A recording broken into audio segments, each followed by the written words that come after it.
Hello, welcome to Doors to Hope and Healing, an inside look at foster care and adoption needs in Connecticut.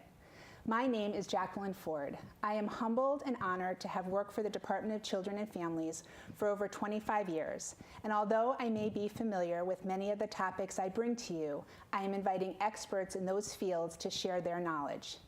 This week's show will be live streamed on Facebook with questions from our viewers. We hope to engage our community and answer many of the questions as much time allows. Thank you so much for tuning in. Our topic of this show is Social Work Appreciation Month, an opportunity to celebrate our staff who work tirelessly every day to help children and families. Our special guests are 3 social workers from our department who were foster kids in state care and who chose a career path in social work. Thank you all for joining me today. Thank you for having us. You're so welcome, and I hope that you all know how much you're appreciated for all that you do every day on behalf of children and families and foster families. Before we get started with our Facebook Live questions, I just wanted to have you have a chance to introduce yourselves. So I'll start with you, Samantha. Okay, so I previously was a former foster youth. I grew up in foster care and then transitioned into adulthood and went away to college with the support of DCF. And what I do for work is I am a trainer and recruiter for the department. I specifically work with Region 2, which is down in New Haven and Milford. And it's my job to partner with the community and make sure that I can provide knowledge and education for people that are interested in becoming potential foster and adoptive families. And that also includes some retention of families that we already have and some events like appreciation events, and then helping those families transition in the initial stages of becoming a licensed provider. Well, thank you. I've had the pleasure of working with you a few times. Lourdes? Hi, so I'm Lourdes. I also was a foster child. I aged out of the system. I also was a foster child and a parent. So I had 2 perspectives as a child and a parent. And I aged out of the system and was able to take advantage of the services that the department offered me. Currently, I am a social worker for the Department of Children and Family. I work in the intake unit, so I'm the first responder. So when we get those referrals, I'm the one that does the assessment and determine, what's going on in the house and try to assess and see what the family needs are and what services we can provide for them. And you're in Hartford, right? I'm in Hartford, Correct? yes. Okay, and Chelsea? I also was in foster care. I too aged out and went on to college with the support of DCF. I've been with DCF now since 2014. I started out as a part-time case aide and then became a trainee, and I've been a permanency social worker for the past 1.5 years or so out of the Waterbury office. Well, thank you all for being here, and happy Social Work Appreciation Month. You're all very appreciated. So we're going to go to our first Facebook question from viewer jebdo4855@gmail. He's asking, what made you decide to become a social worker and stay involved with DCF? So I think this question is for all of you. So let's start with Samantha. Okay. Well, being a child that grew up in foster care, you experienced a lot of different people involved in your life as far as like social workers and foster parents, and a lot of those people showed me tremendous support. And so I thought that it would be best for me to go into a field where I could help other people and give back. I've always wanted to make a difference, and with the job that I have now, I definitely can do that. I see families that come forward to us that are interested in providing care for our children at the initial steps, and then I also have the pleasure of working with them throughout. And so seeing it full circle is it's amazing. And I can wake up every day and say I really love my job, and just being able to make a difference and providing support for families that are working towards helping our children, because I was one of those children. Thank you, Samantha. Yeah. Lourdes? So for me, I think what really led me to this career was becoming a mom at such a young age and facing so many obstacles and barriers and not having the support system that a normal family has. And for me, it was letting those families know that, yes, you sometimes go through experiences that damage you, but that doesn't determine who you could be. So don't let nobody deter you from who you could be. And for me, that's very important. And that's why I love doing the work that I do and love working with the families, because I want to motivate them and empower them to, they're in a stucky situation right now, but they can work hard and do better for their kids' sake. Thank you. And Chelsea, what about you? So my own experience, just growing up in care, I really had a phenomenal social worker who I was fortunate enough was my social worker for the majority of time I was in care. And she really just shaped me into the person I am today. She was, for a period of time, my only advocate and one of the only constants I had. And I think that, I always knew I wanted to go into a profession where I was helping others and being supportive and giving back. And I think that within my time in care, I realized that I wanted to be a social worker and specifically work for DCF so that I could provide the same to other children that I was given. So do you feel that the inspiration was your social worker and the support that you were offered as a child in care, or was it wanting to make a difference and a change in the way the system is handling our youth in care? For me, it was both. I had a social worker who really stepped up in a time of need and was able to advocate, like you said, for me, and also just really wanting to make a difference. Being that person that you wish you had as a child, and being able to be that. That's great. Okay, so our next question is a viewer named Tom asks, do you let the kids and families you work with know that you were once involved with DCF at a young age? And if yes, does that lend more credibility to your work? This question is for all of you again, so if you want to, we can start with Chelsea this time. Sure. I would say that primarily I don't. I don't necessarily rely on that to give me credibility. However, in the 5 years that I've worked for DCF, there are a couple instances where I have shared that and disclosed that with a couple of youth in care. And in those particular instances, I had youth who were really struggling and were conflicted. And I wanted to be able to give them more perspective. One youth in particular was aging out of the system and was really struggling with what she wanted to do once she did. So I think just having that discussion with her and letting her know, you can take a not so good situation and you can turn it into a really positive one. You can take advantage of what DCF has to offer you, go away to school, make a career for yourself, and really turn something positive. So in those instances, I think I will share, but again, it's case by case and not something that I rely on. Not your common practice. Exactly. Okay. Lourdes? For me, like Chelsea said, I typically do share. It depends on the case and the situation. And I notice that when I do share, I get more respect from the family because all they want is someone to relate to them. And sometimes as for me, people look at me and they think I'm very young. I'm not. And they think that I don't have experience. But once I start to share a little bit, they are sort of like shocked and surprised and happy to learn that I'm able to relate to them, to where they're coming from. So. Sure. And what about you, Samantha? For me, I think it's a little bit different. I do disclose that I was a former foster youth in the position that I do. From the beginning, when a family comes to an open house, I share a little bit about my story and where I've come from. I think because it can really drive the point home to having a good support system and how that can help the resiliency of a child. Also, as a trainer, I do trainings for potential foster and adoptive families, the initial licensing period in the beginning. And I find that when appropriate, I do insert my story and share my experience because it's nice for them to hear that firsthand and to see that all of the hard work that they put in will pay off eventually. Right, kids. Because of your own success stories. And I can imagine that for some kids, and again, it's a case-by-case basis, but they often don't think we understand. And because I wasn't a child in foster care, I don't understand exactly. I can only do my best to learn from them and through them. But you all understand because you were all there.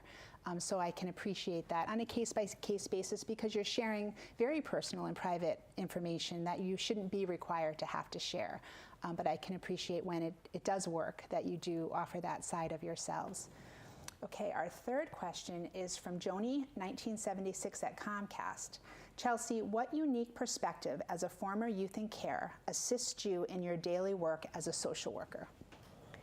I think so much of my time in care really assists me every single day. A little bit like you were just saying, I think that I use my time in care to relate better to not only my children, but also my families and youth. You know, I know not just what I went through, but also my biological family, what they went through. You know, it's a frustrating process. You can feel very conflicted and angry at times and just really not understand. So I think sometimes to step back when we have families who aren't compliant and who put up more of a front, to step back and think about where they're coming from and what they might be feeling helps me better relate to them and communicate with them better. And then same goes for my youth. You know, I was in care not that long ago, so I can really still think about what I was feeling in certain situations. And I think a lot of times our youth get frustrated and they don't know why we're making certain decisions for them that we are. So again, I think to step back and think about where they're coming from and how to go about speaking to them. You know, what worked for me, what helped me understand. That really helps me. Okay, thank you. We have another viewer. This is from Princess34 at SBC Global. Samantha, do you find that working with foster children and foster families brings back any uncomfortable memories for you as a child? And if so, how do you work through that? Yeah, I definitely do find that it brings back memories because it's such an emotional thing for a child to go through, right? And so when I'm working with families, and whether it be in a training or in the initial process, it does bring up memories. It does. But I think that through my education, just through my life experience, I've found ways to deal with that and ways to have healthy ways to do that. Also, I find that if there's something that happens at work, like while I'm in the field, I can say that I have a great support system at work, whether it be my program manager, my supervisor, or just my FASU family in general. They're really great. And they often tell me, thanks so much for your experience, thanks for all the work that you do. So it's nice to be validated even when you're finding that there's emotions that come up. I also have a really great support system at home, specifically my brother. So if something comes up and I'm feeling emotional about it, at the end of the day, I'll call my brother or I'll have dinner with him and I'll just talk about it. Hey, this is what happened at work. Do you remember when we were kids and this happened to us? Well, this is the change that I'm making and this is the difference. So it does happen, but I have a great support system. And are you seeing, this isn't a question, this is my own question, but are you seeing that there's a change in the system? I mean, you're all very young and it wasn't all that long ago that you were in care, but are you seeing that we're having some positive changes and advancements even since you were in care? Yeah, and I talk about this all the time that, the amount of time that we give a child to establish permanency or what that's going to look like for them is much shorter than when I was in care.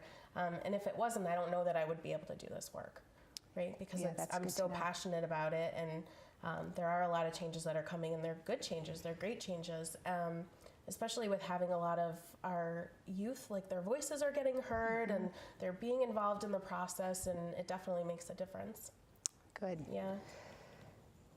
We have one last question for Chelsea from our Facebook user, Eddie Bondi at att.net. What strategies do you use for crisis intervention with your families? So I think typically I draw from my clinical background and experience. And I mean, largely it's a collaboration with myself, our families, and support providers, so community providers. And depending on the level of crisis, we might need to draw on de-escalation techniques to really de-escalate a family or parents while keeping the child or children safe. But then from there, it's really finding them the support that they need that we can put in place to help them. But typically I find that drawing from a family's strengths rather than their weaknesses or their non-compliance is really helpful in de-escalating them. I think that it makes them feel validated and that, you know, we're there to support them and draw on those strengths rather than just simply focus on their weaknesses. Lourdes, would you like to add anything to that? I totally agree with Chelsea. You know, sometimes parents are not seeing the real picture and understanding that the decisions they're making are putting the children at risk, and they think oftentimes they're being judged against the department. But when you are able to sit down and, you know, sometimes I tell my parents, we're not judging or saying that you don't love your kids. We're saying right now you need to work on yourself and take care of your needs in order for you to be able to provide for your children. And once you do that, you're able to be unified with your child, and we're able to help you, and that's what we're here to support you. So I do a lot of it is, you know, having a conversation with the family, and not, you know, sometimes they feel intimidated because you have all this authority. Sure. But when you're speaking with them, not at them, they tend to be more positive, and they are able to react better to the And situation. it takes some time to break down those barriers that they have with us. And- Definitely. And I can probably see that that may be one of the times that you share your own personal experience with your clients. We have another question that a man named George asks. I'm going to pose this to all of you. What kind of clients do you feel are most difficult to work with, and why? And do you prefer the term clients or families or something else? We can start with Chelsea. That's a tough one. I find that my toughest cases, I think, are the ones that deal a lot with mental health. Because I think until we have parents address their mental health, we're really not able to address any of the other things, any of the other issues. So it's definitely a balance. It's finding what works for them and how we can address that, and getting them to that point where they're ready to address their mental health, so that we can then work on all of the other issues. What was the That second makes part? sense. And just if in the terms of client or families, how do you refer to the people that you work with every day? I typically say my families. I think that a lot of our families, they feel it's demeaning to call them clients, and I want them to truly feel like we're here to support them, that we don't look at them like clients, that they are the families of our children. And that's my personal opinion, but. And that's true because they're not signing on typically to be a part of our world. They're usually with us involuntarily. So to be able to refer to them as families does seem much more sensitive and much more respectful. Lourdes, do you have anything you'd like to add about difficult families that you work I think with? for me, the difficult families, it's dealing with the ones that are immigrants, where there's not a lot of services for them, and you're trying to scramble and trying to help them and figure out a plan for them. And other than that, I refer to my families as families, because I remember when I was in care, I would hate to be referred to as client, because I would take it as I'm a number, and I want them to feel validated and heard and understand that I'm there to work with them and support them. Very nice. And Samantha?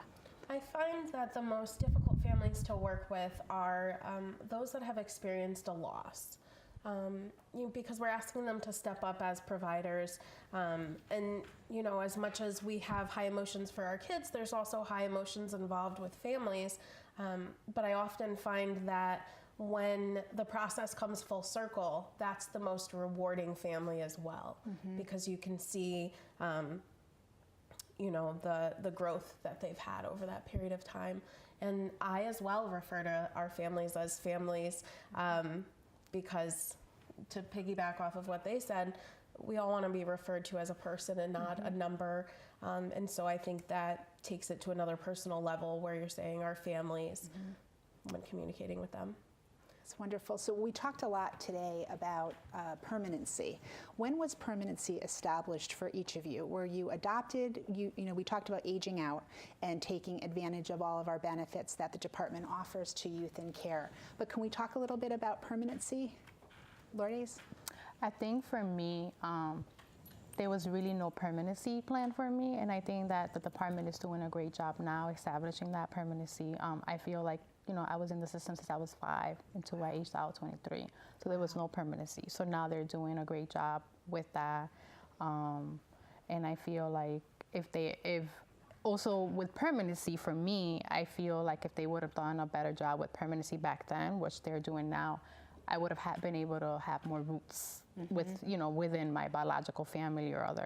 And I feel the department is moving ahead, and it's positive, seeing that that's very important work for them, that they want us to really focus on permanency, but also making sure that our children have roots that they can go and relate back to. So you were in foster care all that time? You weren't adopted? I was in foster care since age 5, and it was reunification back with mom, then back in and out, on and off until I was 23 years old. Wow. Yeah. What about you, Chelsea? So I actually didn't achieve permanency until I believe I was 21 years old when I was adopted. I was already in college, and I actually had found my adoptive family on my own. My adoptive mother was actually my boss at my first job, and for years and years, you know, she would hear me talk about some of the homes I was in and just kept saying, "Come to us," and I was like, "You're my boss, no." And the summer I was leaving for college, I actually had a tonsillectomy, and I stayed with them while I was healing, and that was it. I never left them. And I really appreciated that my social worker heard me out and listened to me and gave me that voice and trusted that I felt I found my family and pushing to make that happen. You know, it didn't matter that I was 21 years old. You know, she felt that if that's what I wanted, she would help me pursue that. And I think we do a great job now really trying to find adoptive families and forever families. Right before I came here, I was in a teaming meeting to find an adoptive family for a baby. So I really think that we push that now, and we really try to give children permanency and quickly, not let them linger in the system, not try to waver back and forth between reunification or a TPR. We really try to do it as quickly as possible. I know Sheena, who is a part of our stage crew here, she also was in care, and she also often says that if there was a heart gallery back when she was in care, that perhaps she would have found permanency a little sooner than she had as well. Samantha, let's end with you. So for me, I didn't ever have permanency, so I guess my ongoing treatment goal, because I was so headstrong growing up, was just to advocate and get services that I needed for myself. I did age out of care with the support of DCF going on into adulthood for college, but I always had people that were in my life. Like, I had a foster family that I stayed with until I went to college. And if I see her in the community or around holidays, which we all know are hard for people that are in care and youth that are in care, you know, she'll always say, the door is always open. And so we talk all the time. And so it's like, I have a forever family, but I wasn't necessarily adopted. And another important thing with her is that she knew how important my siblings were to me and those roots, and she made sure to like nourish that relationship. And so I didn't necessarily achieve permanency, but I did have a real great support network supporting me into adulthood. I see. Well, thank you all so much for being here. You're courageous, brave to share your own personal stories, and I think that the children and the families that you take care of every day are really very fortunate because of your own experiences and how you want to impact this system and make some positive changes. We're going to be meeting with Commissioner Durantis, and we're going to be talking about her vision, and hopefully you'll be able to watch that show as well. Definitely. So thank you for being here. Thank you. Thank you for watching this segment of Doors to Hope and Healing and helping us celebrate the close of Social Work Appreciation Month. I would like to leave you with one of my favorite quotes by Mr. Rogers. When I was very young, most of my childhood heroes wore capes, flew through the air, or picked up buildings with one arm. They were spectacular and got a lot of attention. But as I grew, my heroes changed so that now I can honestly say that anyone who does anything to help a child is a hero to me. Thank you to all the heroes that work tirelessly each and every day for Connecticut children. Thank you for watching.